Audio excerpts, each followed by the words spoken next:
such a bad thing. Joining us with his reaction, chairman of the American Conservative Union and a real smart guy, Matt Schlapp. Good morning and happy Easter, Matt. Hey, Matt. Hey, how are you all? So the president's calling his own shots. Is that bad?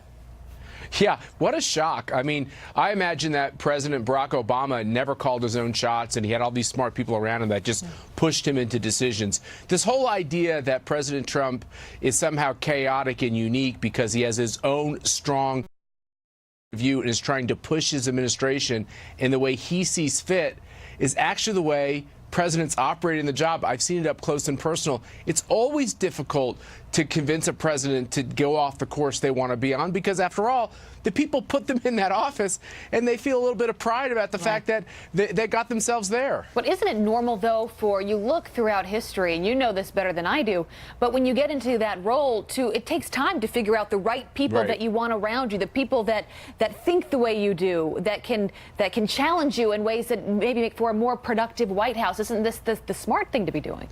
And that's a great question. And with Donald Trump, it's even more so because he had such limited government experience. He hadn't served a day in a job in government. And after a full year in a job, unlike any other president we've seen in modern times, having a special counsel almost every day of his presidency, practically. And after that long, grueling year, I think he said to himself, look, I've got a better handle of what this job actually is. I don't have to listen to people telling me what it's going to be like. I know what it's like. I want to get people around me that are going to give me the very best advice. And look at the kind of people he's putting around him. John Bolton, somebody I know well, he's on the board of CPAC.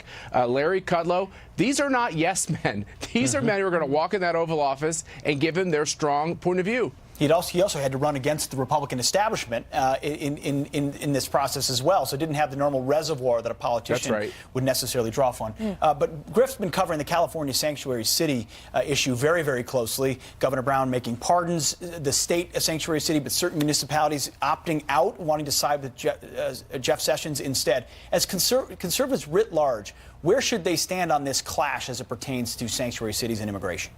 Yeah, no, it's a great question, Pete. And the immigration law is national law. It's what one of the purviews of the federal government.